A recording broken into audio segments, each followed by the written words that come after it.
अभी ऐसा अभ्यास बन गया, निश्चिंत हो जाओ, आप भगवत प्राप्त हो चुके हो, आपको चिंता नहीं करनी। जिससे हमारा स्मृति का तार जुड़ता है, उससे अलग होना बड़ा भयभीत कर देने वाला विषय होता है, बड़ा भयभीत।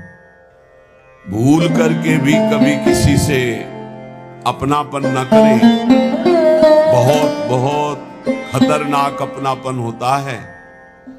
अपनापन का नाटक करते करते अपनापन हो जाता है। झूठा खेले साचा होए, झूठ से भी किसी से ये न कहे कि हम तुम्हें बहुत प्यार करते, झूठ से भी न कह ले, सच्ची हो जाएगा। और अगर किसी शरीर से प्यार हो गया तो बिछुड़ेगा पक्का, क्योंकि बिछुड़ने वाला, फिर तुम्हारी दशा क्या होगी, फिर तुम्हारा हालत क्या होगा।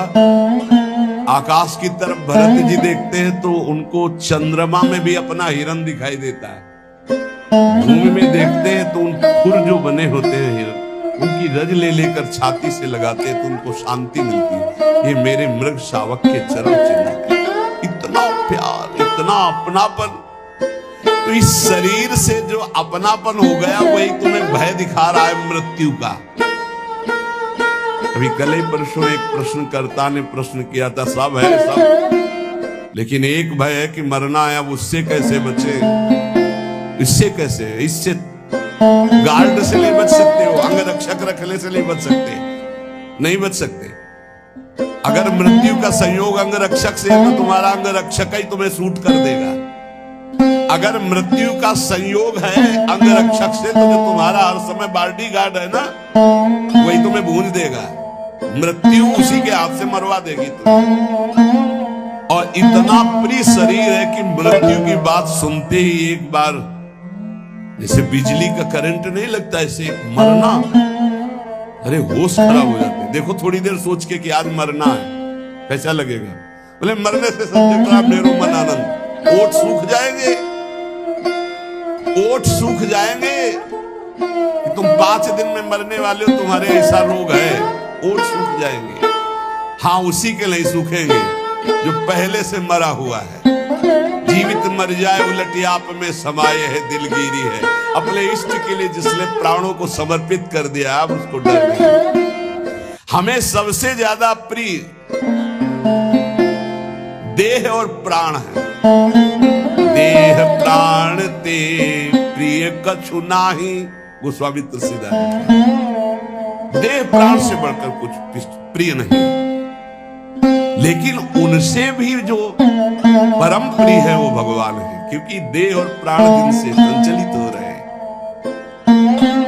राम देत नहीं बनत गुसाई, विश्वामित्र जी से दशरथ जी कह रहे, देह प्राण से प्रिय कुछ नहीं, अभी कहो अभी प्राण दे दो, लेकिन राम देते हैं।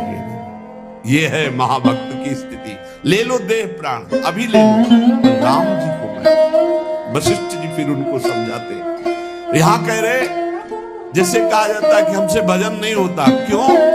शरीर का भजन करते हो कभी, लेकिन कभी भूलते भी नहीं हो, क्योंकि शरीर सबसे प्यारा। इसके बाद ये हाथ में कैंसर हो गया, इतना काट दिया जाए तो तुम्हारे प्राण बच जाएंगे, तो देह से भी अधिक प्रिय प्राण, तो हम इतना हाथ कटवा देंगे, इतना पैर कटवा देंगे। और प्राण से भी प्रिय आत्मा। जब आत्मग्लानि इतनी प्रकट हो जाती है किसी बात पर, तो अपने प्राणों का भी मोह छोड़ देता है और अपने शरीर और प्राणों का मोह छोड़कर वो मृत्यु का वरण करना चाहता है। और जो सब आत्माओं की आत्मा है वो प्रभु है। पूज्य भाई जी महाराज कह रहे, यदि ये क्षण भर के लिए तुम्हारी बात समझ में आ जाए कि जिससे हमें देह प्रिय लग रहा है, जिससे हमें प्राण प्रिय लग रहे हैं, वो भगवान के कारण लग रहे हैं। अगर ये बात समझ में आ जाए तो भगवान को भुलाया ही नहीं जा सकता। जैसे देह अभिमानी कभी देह को नहीं भूल सकता, ऐसे देहा भाव को जो भगवान के चरणों में, जो प्राण प्रियता को भगवान के चरणों में मदगत प्राणा हो गए, मच्चित्ता मदगत प्राणा, ऐसे महापुरुषों का भजन निरंतर चलता है। ये जो कहा जाता है कि 1 घंटे सुबह 1 घंटे शाम भजन कर लिया करो, ये प्राथमिक कक्षा के विद्यार्थियों को कहा गया है, अध्यात्म के विद्यार्थियों को। ये प्रथम कक्षा की बात है। ये 11 माला जप लो, 12 पद पढ़ लो, शुरुआत तो करो। यहां घंटे की गणना का बात नहीं कर रहा, भाई जी कह रहे घंटे की गणना की बात नहीं कर रहा, यहां प्रीतम की प्राप्ति की बात कर रहा हूं। और वो होता है सतत स्मरण से। क्षण भर के लिए भी हृदय में भगवत स्मरण का तार ना टूटे, अभी ऐसा अभ्यास बन गया, निश्चिंत हो जाओ, आप भगवत प्राप्त हो चुके हो, आपको चिंता नहीं करनी। कुछ ही दिनों में स्थितियां जागृत हो जाएंगी। निरंतर एक तार भजन जिनका चल रहा है, जिसका एक तार भजन चल रहा है, उसके हृदय की झांकी का पर्दा हट जाता है त्रिगुण माया का, और अपने हृदय में ही नारायण या गौर श्याम को हृदय निकुंज बसई, वो हृदय में अपने प्रभु को देखता है। इसे कहते हैं अनन्य चेता सततम। जो अनन्य चेता सतत है, नित्य निरंतर, ये बहुत अमृतमय शब्द है। यही बचपन में गुरु जी ने बैठा दिया था, बलिहारी गुरु आपने जो गोविंद दियो बताए, यही बता दिया था कि बच्चा हर श्वास, हर क्षण नाम जप, हर क्षण मंत्र चिंतन, खाली न रहे, यही साधना है। तो नया जीवन था, पता हमें और कुछ था नहीं, जो गुरुदेव ने बताया बस उसी पे चल पड़े। वही जब बड़े बड़े महापुरुषों से सुना शास्त्रों में, तो लगा बलिहारी प्रभु ने प्रारंभ में ही बता दिया गुरु रूप धर करके। नित्य चिंतन में रहने वाला भगत ये अनुभव कर लेता है कि नित्य प्राप्त भगवान की नवीन प्राप्ति। ध्यान से सुनो, जो निरंतर भजन करता है, नित्य प्राप्त भगवान की नवीन अनुभूति, नवीन अनुभूति।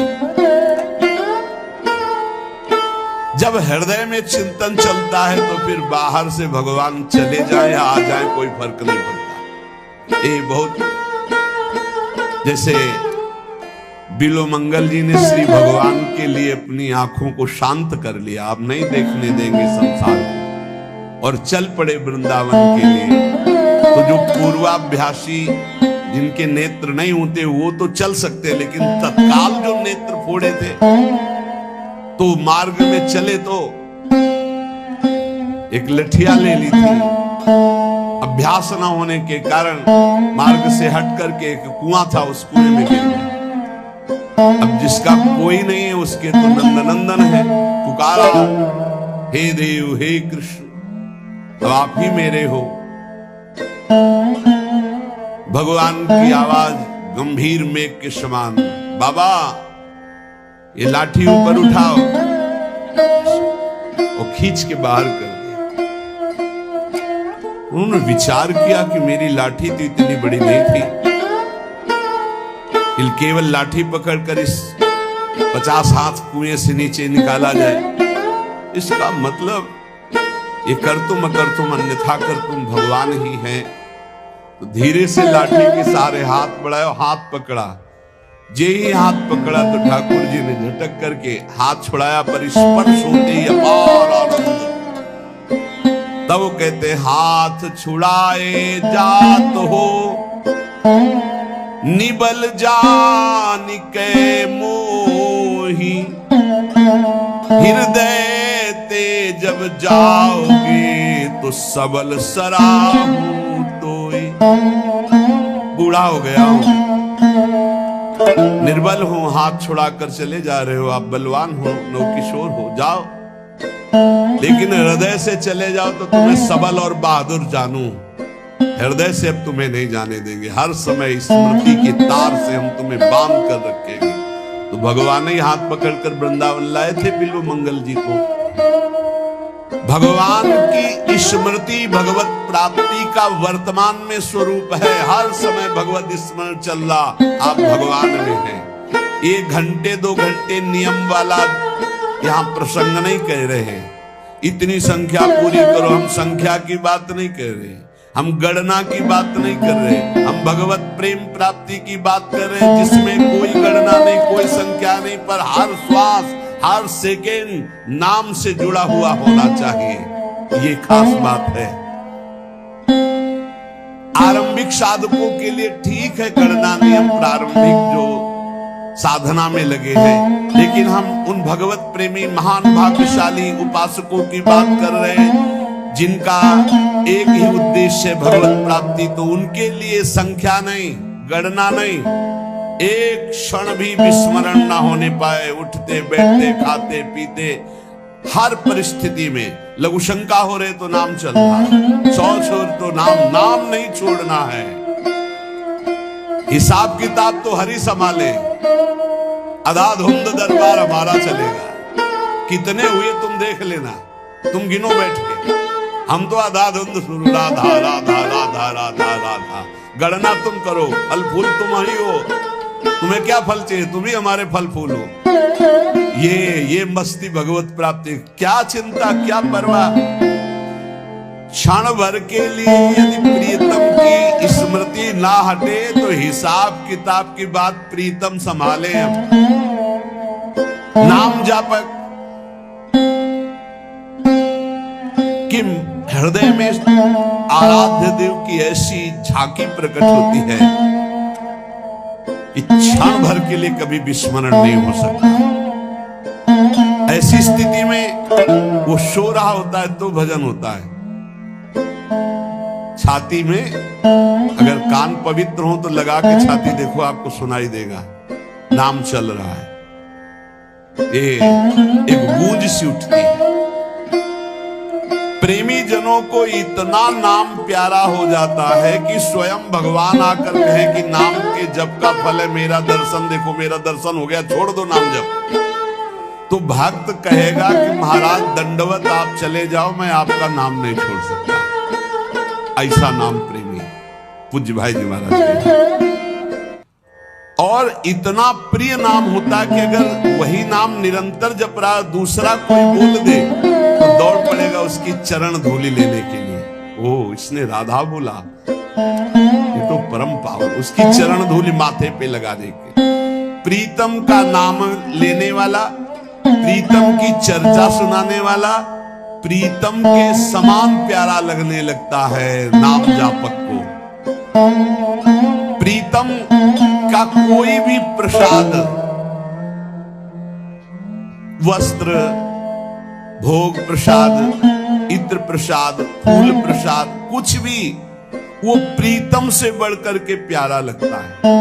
ऐसा लगे तब जानना कि अब हमारे हृदय में भक्ति का रंग। प्रसाद खड़े हो गए, प्रसाद की परिक्रमाचार की दंडवत की। ओहो आज तो राधा वल्लभ लाल जी बरस पड़े प्रसाद, माला ओहो अहो भाग्य, इत्र जरूर ऐसे मुख से ओहो अहो भाग्य। आज तो श्री जी की अपार कृपा हो गई, इत्र प्रसाद मिला, आज तो श्री जी का चरणामृत मिला, आज तो श्री जी का उच्छिष्टामृत मिला। अपने इष्ट की कोई भी सैया, चरण चिन्ह, पादुका, वस्त्र, कुछ भी देख करके हृदय में जब आनंद उत्पन्न होने लगे, रोमांच होने लगे, तो समझना चाहिए हमारे हृदय में इष्ट प्रेम का रंग चढ़ रहा है। जब तक श्यामा श्याम हमारे परम प्रेमास्पद नहीं है, तभी तक ये बात कहनी पड़ती कि बहुत कठिन पड़ रहा है भजन करना। और जिस दिन श्यामा श्याम हमारे परम प्रेमास्पद होंगे, अपने आप जैसे प्राण धड़कते ना, ऐसे भजन होता, भजन करना नहीं पड़ता। फिर और उसको हम लौकिक भाषा में ऐसा समझा दें, जैसे बड़े मकानों में या होटलों में कुछ लिखा चलता रहता है ना, बार बार बस ऐसे चलता रहता है हृदय में, बार बार ऐसे चल रहा है। वो उसकी आंतरिक दृष्टि उसी में लगी हुई, बस न वो ठेलना, न कोई चेष्टा, न कोई माला, न कुछ, बस समझ ही नहीं सकते वो चल रहा है। वो अंतर्मुख होकर उसे देख रहा है, हर समय चल रहा है, बार बार नाम, बार बार मंत्र। जब तक हमारे परम प्रेमास्पद श्यामा श्याम नहीं है, तभी तक उनका स्मरण चिंतन ये बड़ा बोझा सा लग रहा है। और जिस शुभ घड़ी में हमारे हृदय में बात आ जाती कि मेरे प्राण प्रीतम श्यामा श्याम, ये जहां अपनापन होता है तहां मन दौड़ पड़ता है। प्राण समर्पित हो जाते हैं, चित्त चिंतन करने लगता है। बहुत उत्तम। जो ना जी में प्रेम तो कीजय व्रत नेम, जब कंज मुख भूले तब संजम विसेखिए, आस नहीं पीकी तब आसन ही बांधियत, और शासन के शासन को मूंदीपति पेखिए, नखते सिखालो सब श्याममयी बाम भई, बाहर और भीतर न दूजो देव लेखिए, जोग कर मिले जो वियोग होई ब्रजपति को, जो न हरि होए तो ध्यान धरि देखिए। करे जब तक हृदय में प्रीतम के प्रति प्रेम नहीं हुआ तभी तक ये व्रत संयम नियम ये सब, और जहां कंज मुख देखा, मुख कमल पर दृष्टि पड़ी तो नेत्र भौरे बने, बस हो गया काम। और ये तभी होगा जब आप निरंतर नाम जप करेंगे। नाम जप से रूप प्रकाशित होता है, विश्वास कर लो। देखी रूप नाम, नाम नहीं तो रूप का जो वास्तविक रूप प्रभु का, उसका दर्शन नहीं होता। और जब प्रीतम के आशा नहीं है तो फिर सांसों को रोकिए, आसन बांध कर बैठिए, नहीं तो प्रीतम की आशा में जो डूबा है, चलते फिरते उठते बैठते भाव समाधि में रहता है, हर समय भाव समाधि रहती है। नख से शिखा तक ब्रज युवती श्याममयी है, उसके हृदय में श्याम सुंदर, बाहर श्याम सुंदर। जोग तो तब करे जब वियोग हो, हर समय स्मृति के संयोग में अपने प्रीतम बने रहते हैं। योग कहते हैं अप्राप्त की प्राप्ति को, प्राप्त के अभाव को कहते हैं वियोग। यहाँ स्मृति में इतना तार जुड़ा हुआ है कि प्रभु एक क्षण के लिए भी कभी दूर नहीं होते। प्रीतम अनेक नहीं होते, प्रीतम एक ही होते हैं, और जब तक प्रीतम नहीं वर्ण हुआ तब तक अनेक होते रहते हैं, अनेक भाव, अनेक उपासना, अनेक रंग। और जब प्रीतम तो एक भरोसो, एक ही बल, एक ही आस, एक ही विश्वास मात्र अपने इष्ट से। जगत में समस्त प्रियता, प्रियतर पदार्थ, ये सब प्रीतम को समर्पित हो जाते हैं तो भजन करना नहीं पड़ता, स्वाभाविक भजन। बस साधना इसी बात की है, जगत में कोई व्यक्ति प्रिय न रह जाए, कोई पदार्थ प्रिय न रह जाए, कोई पद प्रिय न रह जाए। प्रीतम का प्रतिद्वंदी अगर एक भी वस्तु है तो निरंतर भजन नहीं चलेगा, अंतर डाल देगा वो वस्तु को।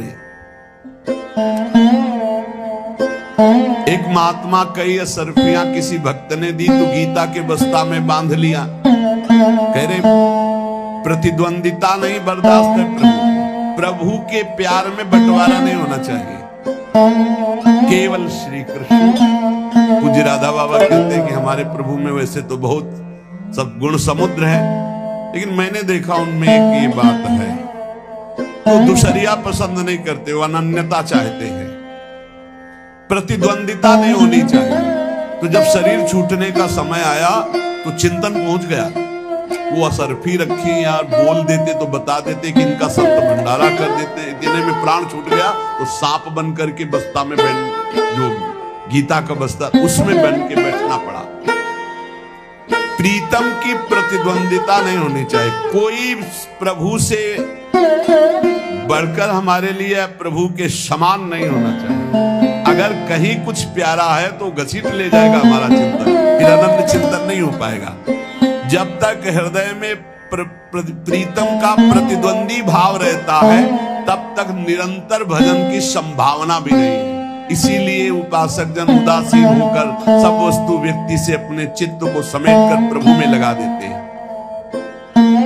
देवर्षि नारद जी इसीलिए इस भजन, इस प्रेम की उपासना का उदाहरण देते, यथा ब्रज गोपिका नाम। सब कार्य परिवार के करते हुए चित्त वृत्ति प्रभु श्री कृष्ण में किसी से भी प्यार नहीं, न पुत्र से, न परिवार से, न क्रिया से, लेकिन क्रियाएं सब हो रही, पुत्र परिवार भी है। ये बड़ा आश्चर्यमय स्थिति, और किसी से अपनापन नहीं, एकमात्र प्रभु श्री कृष्ण से। हमें चिंतन उसका नहीं करना पड़ता जो सबसे ज्यादा प्यारा होता है। उसका कभी चिंतन नहीं करना पड़ता, स्वाभाविक चिंतन होता है। जैसे शरीर का कौन बैठकर ध्यान करता है, कौन नाम जप करता है, कौन चेष्टा करता है शरीर, और कब भूलता है? कभी नहीं भूलता। पूज्य श्री भाई जी हनुमान प्रसाद पोद्दार जी महाराज के वचन, जो सबसे बढ़कर प्रिय होता है उसकी स्मृति करनी नहीं पड़ती, स्वाभाविक होती। जैसे शरीर की इतनी प्रियता बढ़ गई है कि इसको हम कभी नहीं भूलते। मैं में इसको हमने समाहित कर लिया। मैं शरीर हूं, ये जपते नहीं है, स्मृति में हर समय बना रहता है। सब लोग बैठे हो, देख लो। ज्ञान की बातें करने की बात अलग की कि मैं शरीर नहीं, में पांच भौतिक ढांचा है, लेकिन अंदर से देखो, अंदर से पूरा शरीर राग बैठा हुआ। मैं ही आरोपित हो गया शरीर में, अंतःकरण में मैं ही आरोपित हो गया। लेकिन प्यारे तुम भूल कर रहे हो, जो शरीर का भी आधार है वो प्राण, और जो प्राणों का आधार है वो आत्मा, और जो सबकी आत्मा है वही परमात्मा है, वही ईश्वर है। लेकिन उसकी तो स्मृति नहीं हो रही। शरीर का आधार प्राण, प्राणों को भी जो प्रकाशित कर रहा है वो कौन? आत्म तत्व। और जो सबकी आत्मा है वो कौन? बोले श्री कृष्ण, श्री हरि, प्रभु। तो क्या प्रभु की ऐसी स्मृति चलती जैसी शरीर की स्मृति? कभी हम भूलते नहीं, कभी हम स्मरण करने का प्रयास नहीं करते। हर समय स्मृति में रहता शरीर, क्योंकि बहुत प्यारा है, और इतना प्यारा है कि इसे मैं से हमने जोड़ लिया। मैं स्त्री, मैं पुरुष, बस इसी में राग शरीर में। ये संसार के दुखों से घबरा उठने का कारण है भगवान में रुचि ना होना। पक्का ये घबरा जो उठते हैं ना, दुख नाम से भयभीत हो जाते हैं, निंदा के नाम से भयभीत हो जाते हैं। अगर बहुत मान प्रतिष्ठा है तो हर समय भयभीत रहता है अपनी निंदा के लिए, कहीं निंदा ना हो जाए। बहुत धनी है तो हर समय कहीं धन खो न जाए, हमारी पोजीशन नहीं। अरे बहुत भय है। जिनकी भगवान में रुचि नहीं है वो संसार में दुख, चिंता, भय, शोक से घबराते रहते हैं। देख लो, वो डरते हैं कि कहीं हमारी सोच के खिलाफ कोई विधान न रच जाए भगवान का, कहीं कोई कठोर आघात ना हो जाए। लेकिन आप यदि भगवान की शरण में हैं, घोर दुख, कठोर आघात भी महासुख स्पर्श कराता है। ये वही भक्त जानता है जो चित्त जोड़े है प्रभु में। भगवान का प्रेमी भक्त बड़े से बड़े प्रतिकूल सूचना में भी, घटना में भी वो भयभीत नहीं होता। जब महाप्रभु चैतन्य देव श्रीवास के घर में कीर्तन करते थे तो काजी को शिकायत लगाई गई कि रात रात भर ये हल्ला मचाते रहते, पता नहीं क्या करते रहते, ऐसा ऐसा उल्टा सीधा। काजी ने कहा कि कल जितने ये कीर्तन वाले सबको बंदी बना के लाया जाएगा, दंड दिया जाएगा। अब तो जो भक्तजन बड़े भोले होते तो उनको भय लगा। सब महाप्रभु चैतन्य देव से कहा कि प्रभु अब कीर्तन में तो बड़ी बाधा आ गई, श्रीवास के घर में अगर कीर्तन होगा तो काजी अपने राज सैनिकों के साथ आएगा, सबको बंदी बनाएगा और मारपीट करेगा। ऐसा बड़ा भय की सूचना हुई। सब भक्तजन घबराहट पैदा हो गई। महाप्रभु चैतन्य देव ने कहा आज से कीर्तन घर में नहीं होगा, आज से कीर्तन नगर में होगा और काजी के दरवाजे से कीर्तन निकलेगा। केवल कहा ही नहीं, ऐसा ही हुआ। कीर्तन बड़े जोर से तुमुल ध्वनि में कीर्तन, पूरे नगर का कीर्तन, और काजी के दरवाजे से कीर्तन। तो काजी भी उतर के आया। जो विरुद्ध संकल्प बनाए था वो जब देखा महाप्रभु चैतन्य देव की हरि बोल वो स्थिति और वो भक्तों की गूंज और शास्त्रों भक्त नाम कीर्तन में, वो हिम्मत डोल गई उसकी। आकर के चरणों में लौट गया। महाप्रभु ने कहा हरि बोल, तो वो भी हरि बोल नृत्य कर रहा साथ में। भक्तों को बहुत बल मिला, बहुत उत्साह मिला, उनका भय नष्ट हो गया। भय भय की सूचना या कोई बहुत बड़ी विपत्ति या कोई बहुत बड़ी घबराहट का विषय जब आवे तो घबराना नहीं, भगवान में चित्त जोड़ो। उस समय भय में नहीं, सूचना में नहीं, घबराहट में नहीं। मंगल भवन भगवान है, जे भी चित्त जोड़ोगे सब ठीक हो जाएगा। विश्वास करो सब ठीक हो जाएगा। आप चित्त जोड़ लीजिए प्रभु से। जो भगवान का प्रेमी भक्त है, बड़े बड़े कष्टों की उपस्थिति होने पर भी वो घबराता नहीं, वो भयभीत नहीं होता।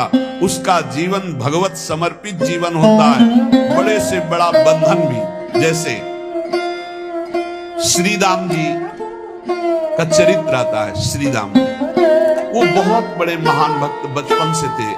जब उनका ब्याह हुआ तो उनकी पत्नी ने कहा कि अब आपको अपनी गृहस्थी चलाने के लिए कुछ अर्थव्यवस्था के लिए कार्य करना चाहिए।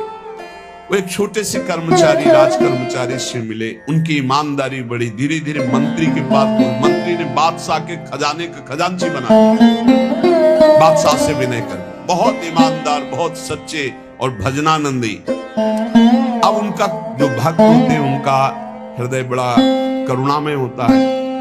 अब उनसे कोई कहता कि हमारे घर में बहुत वयोवृद्ध बीमार है तो उसके लिए अर्थ चाहिए, वो खजाने से अर्थ दे, बेटी का ब्याह है अर्थ दे देते।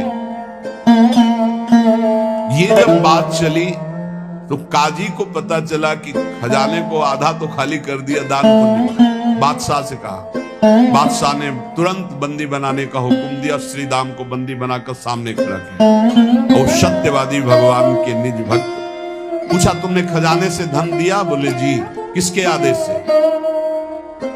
किसी के आदेश से नहीं। अब जिनको जरूरत थी मैंने दे। तो अपराध है ना? क्योंकि खजाने का धन जब तक राजा आदेश न करे तब तक आप मनमानी किए तो अपराध है। बोले जी। तो भी दंड स्वीकार करो। तुम्हें मृत्यु दंड, फांसी की सजा देते हैं। सोचो, फांसी की सजा सुनते ही मुस्कुरा दी। अब उस समय एक नियम था कि अब पता नहीं है कि नहीं, कि अंतिम इच्छा की पूर्ति की जाती है। जिसको मृत्यु दंड दिया जाता था उससे पूछा जाता था, तुम्हारी अंतिम आखिरी इच्छा क्या है? उनसे पूछा गया, तुम्हारी आखिरी इच्छा क्या है? बोले, एक बार हमारे इष्ट देव विट्ठल भगवान है, उनके सामने से बस सामने से निकाल दो, मैं एक बार दृष्टि से देख लूं बस, फिर मुझे फांसी में चढ़ा दो। कोई परेशान, जोई जोई प्यारो करे सोई मोहि भावे। सामने से विट्ठल भगवान से आंख मिलाई और कहा, राजी हो आप? बोले, ले चलो। इधर विट्ठल भगवान नव किशोर अवस्था, अरविंदाक्ष, मंद मुस्कान और एक झोली। बादशाह के सामने, हुजूर कौन हो तुम? मैं अपने स्वामी का एक छोटा सा दास हूं। कौन है तुम्हारे स्वामी? श्री राम, जिनको तुमने खजाने की, जो उन्होंने दुखियों को बांटा, उस बांटने की वृत्ति में फांसी की सजा दी है। लो, और ऐसे झोले से डाला ढेर सारे रत्न। बोले, देख, एक रत्न की कीमत तेरे पूरे खजाने में नहीं। और ऐसे रत्न हमारे स्वामी के पास, मैं उनका सेवक हूं। तुम्हारा नाम क्या है? बोले, बिट्ठू। बोले, अब बातचीत बंद, तुरंत घोड़े दौड़ाइए, हमारे मालिक की फांसी की सजा रोकिए। तुरंत ऐसा ही किया गया। वो तो बावरा हो गया बादशाह, क्योंकि भगवान का वो छलिया रूप। अब उसने जे भी आदेश किया, जाओ तुरंत श्री राम को आप। इतने में ठाकुर जी गायब। श्री राम आए, हाथ जोड़कर बादशाह बात कर रहा है, तुम इतने बड़े धनी हो, मुझे बताया क्यों नहीं? उनकी समझे में नहीं आ रहा उनका, मैं तो आपका नौकर हूं, धनी कैसे हो सकता हूं? अरे बोले, तुम्हारा नौकर ये हीरे लाके रख गया, जिस एक हीरे की कीमत हमारा खजाना नहीं। और उसने अपना नाम बताया, बिट्ठू। अच्छा, बिट्ठू मतलब विट्ठल भगवान। और आंसुओं की धार बह रही उनके कि कितने कृपालु हो आप, हमारे स्वामी होकर और यहाँ आकर लीला करते हो कि मैं आपका नौकर हूं, मैं आपका दास हूं। वो तो अपने में खो गए। बादशाह ने कहा, एक बार दर्शन करा दे अपने नौकर के। बोले, हुजूर वो नौकर नहीं, वो अखिल लोगों के, ब्रह्मांडों के पति हैं, स्वामी हैं। वो करुणा करके जो सामने आए तो मेरे इष्ट देव हैं, आराध्य देव हैं। कैसे तुम्हें बताओ? भारी से भारी विपत्ति में मृत्यु की दशा आने पर भी शोक नहीं हुआ श्रीराम जी को या भक्तों को।